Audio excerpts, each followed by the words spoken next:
Bonjour Anne-Marie Bougret. Bonjour Jocelyne.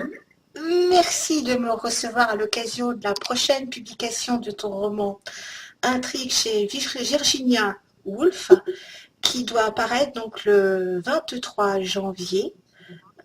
Et donc c'est dans ce cadre que j'aimerais te poser quelques petites questions. On a travaillé ensemble, hein. J'ai été ta formatrice.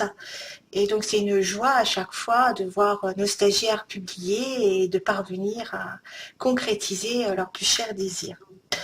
Alors, première question que j'ai envie de te poser, c'est pourquoi as-tu écrit ce livre, Intrigue chez Virginia Woolf?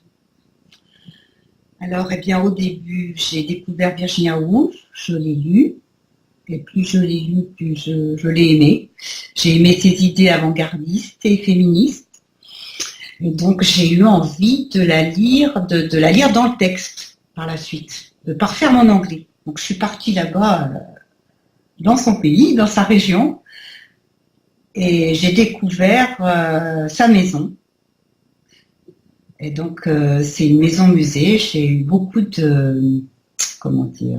d'émotions à la visiter, à voir où elle habitait avec son mari. Voilà. Et donc, ce séjour linguistique, c'est à la suite de ce séjour linguistique que j'ai eu envie de relater ce que j'avais vécu. Et c'est comme ça qu'est née la première version d'Intrigue chez Virginia Woolf. Tout naturellement, Virginia Woolf est devenue l'un de mes personnages. Voilà. Je suppose que se retrouver dans la maison de Virginia Woolf, même que ce soit une maison musée, tu as dû avoir quand même une sacrée émotion quand tu as vu son bureau, sa table. Ah oui, c'était formidable. Oui, puis en plus on a l'impression qu'elle va arriver, derrière la porte qu'elle va arriver, parce que tout est bien, c'est tous ses affaires, les meubles, tout est resté en l'état. Ils ont reconstitué tout à fait l'univers de Virginia Woolf. Donc c'est formidable. D'ailleurs, tu as réalisé un superbe article sur ton blog qui présente son univers. C'est vrai, mais je fais des articles régulièrement pour parler de cette maison, de l'univers de Virginia Woolf, de ce qui me passionne. Donc, régulièrement, je donne rendez-vous à mes lecteurs. C'est parfait. Donc, il y a une première version, donc tu as écrit à la suite de ce stage, de cet apprentissage de la langue anglaise pour lire Virginia dans le texte. Et c'est à ce moment-là où on s'est rencontrés, où je t'ai accompagnée. Ça fait déjà un certain temps, ça fait déjà 3 ans. Oui, c'est dingue, oui. Ça va vite. Et donc, j'ai connu je me suis dit, il faut que je me forme parce que vraiment être écrivain, ça se fait pas en claquant des doigts. Et là, j'ai vraiment senti, j'avais déjà écrit 3 romans. Hein. C'était le premier, celui-là.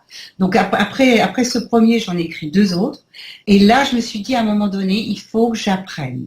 Et donc, j'ai découvert ton école sur le net. Et là, j'ai eu le coup de foudre. Là aussi, ça marche par coup de foudre chez moi. Et oui, parce que j'ai visionné une vidéo d'un de tes stagiaires qui m'a vraiment convaincue. Et depuis, je suis aussi enthousiaste aujourd'hui qu'il y a 3 ans, parce que j'ai appris énormément de choses avec toi, et que si le livre que je sors aujourd'hui est de cette qualité, je pense qu'il est quand même d'une certaine qualité, c'est grâce à toi et à ce que tu m'as appris. Voilà.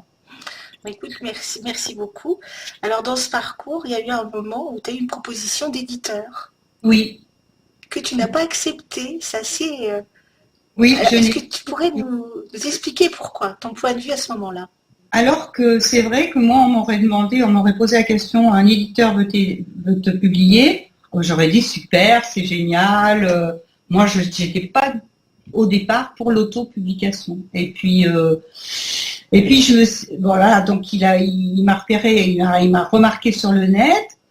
Il a voulu me publier. Il a fait lire par son comité de lecture. Et là, j'étais aux anges, hein, bien sûr, mais je n'ai pas dit oui tout de suite. Et j'ai pris plusieurs mois de réflexion.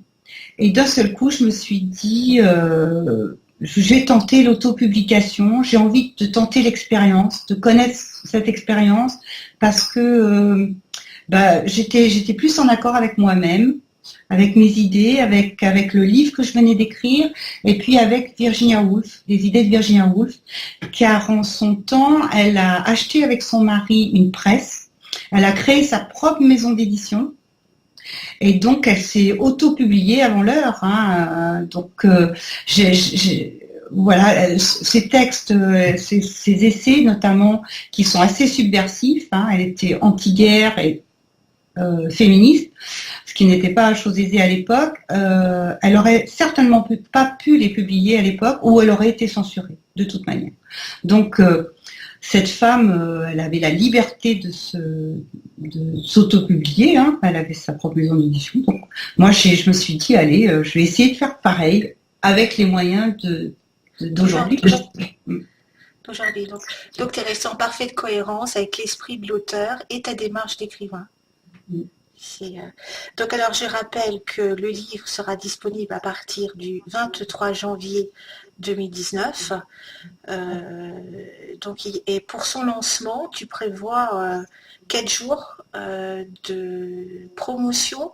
Alors pour l'e-book qui sera vendu 0,90 centimes et pour le livre un petit prix 13,90 € sur Amazon.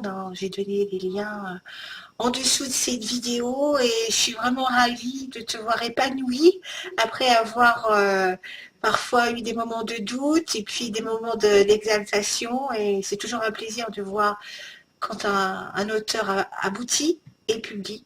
Voilà. Est-ce que tu veux ajouter quelque chose d'autre à l'intention des personnes qui vont regarder cette vidéo? Si jamais grâce à mon livre, il y a des gens qui découvrent Virginia Woolf parce que je pense que dans mon livre, je parle d'elle d'une façon un peu inédite, car je m'appuie sur la biographie d'une grande écrivaine aussi, Viviane Forrester, qui a fait une biographie sur Virginia Woolf, qui a gagné qui a eu un prix concours de la biographie en 2009. Elle s'était fait éditer par Albin Michel. Et donc, si grâce à mon petit livre là, je peux faire connaître un peu plus Virginia Woolf et des aspects qui sont méconnus du grand public, eh bien, je serai ravie. Voilà, ça sera vraiment une belle chose pour moi. Très bien, merci beaucoup Anne-Marie. De rien.